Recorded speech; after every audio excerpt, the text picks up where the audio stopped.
Our increasing mobility has resulted in various advantages, including improved connection and economic growth. However, it also has negative consequences that must be addressed. Rising greenhouse gas emissions, congestion, and urban sprawl are some of the environmental repercussions of our increased mobility. Noise, on the other hand, is one of the least recognized issues brought on by our mobility. Noise is also an insignificant concern since the majority of persons it affects are seen and frequently ignored as insignificant. Those who disregard them are frequently the ones creating the noise in addition to being powerful.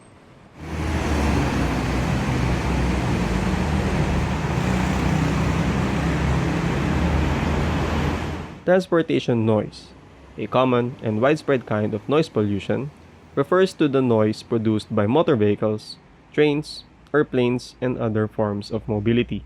Transportation noise increases with urbanization and mobility, having a number of adverse effects for individuals, communities, and the environment.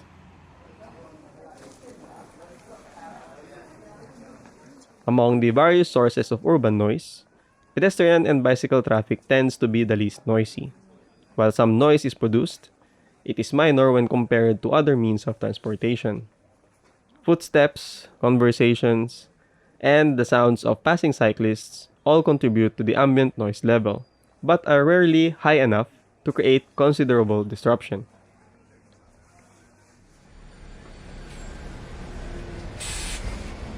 Buses and trams are often more silent than private cars. Many current buses and trams are built with engine noise and vibration reduction in mind, making them quieter than previous models. However, at peak hours, bus stops and stations may encounter higher noise levels when vehicles come to a standstill and passengers board or alight.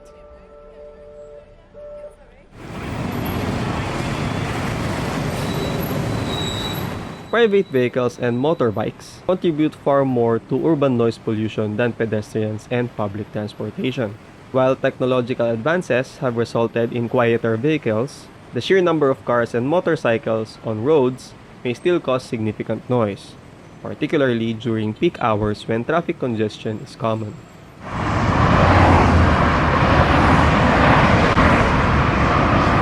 Commercial vehicles, particularly heavy-duty trucks and delivery vans, can contribute significantly to urban noise pollution. These cars are often bigger and more powerful, resulting in increased noise during acceleration, braking, and engine idling.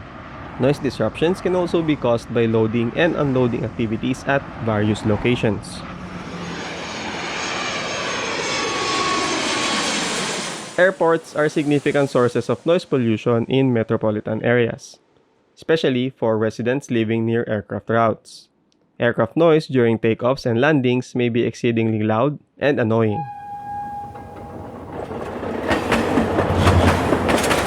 Trains and rail transit, particularly older versions running on traditional rails, may produce a lot of noise and vibration. Trains traveling through residential areas, crossing junctions, or approaching stations can cause disruption in the surrounding community. On the other hand, newer trains and upgrades in rail infrastructure have worked to minimize noise levels and increase passenger comfort.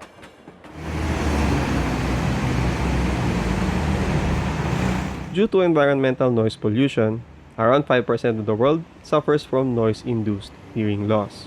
Transportation noise is a common problem in metropolitan areas, where the bulk of the world's population lives. According to the World Health Organization, in 2018, more than 4 billion people, or over 55% of the world's population, lived in cities.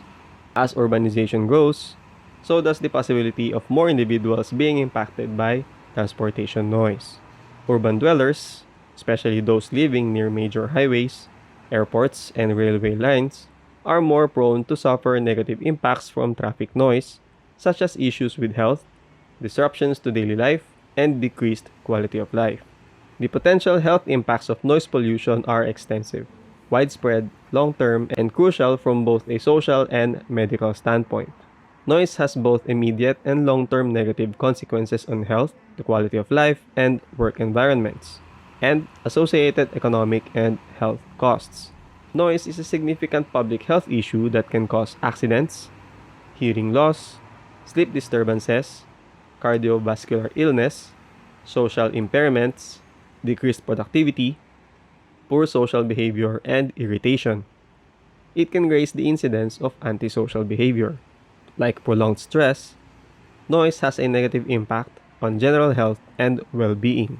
Future generations are negatively impacted by it because it damages the residential, social, and learning settings and causes associated with economic losses.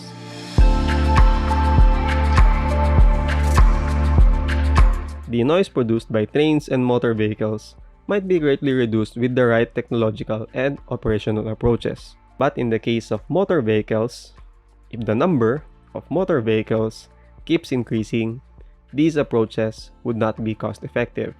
This is probably going to be the case unless near-silent electric or hybrid vehicles can take their place in the near future. Real progress toward reducing aircraft noise is unlikely until the growing number of short-distance flights, in particular, is impeded or limited. Reducing the usage of motor vehicles and airplanes is not as tough as it might seem. The trick is to focus on short trips. Approximately 25% of car trips are less than 2 kilometers long. Instead of driving, most of these might be accomplished via public transportation, walking, or cycling. In the case of air travel, over 30% of all flights worldwide fly shorter than 500 kilometers, many of which are potentially adaptable to rail. There are ways to reduce the amount of short motor vehicle or aircraft trips we make. It's a matter of motivating individuals to modify their habits.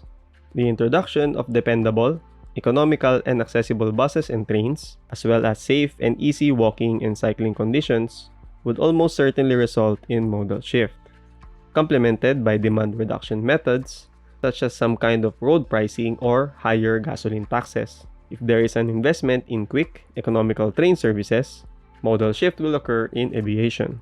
According to research, doing so would save countries money rather than harm their economies. Thank you for watching.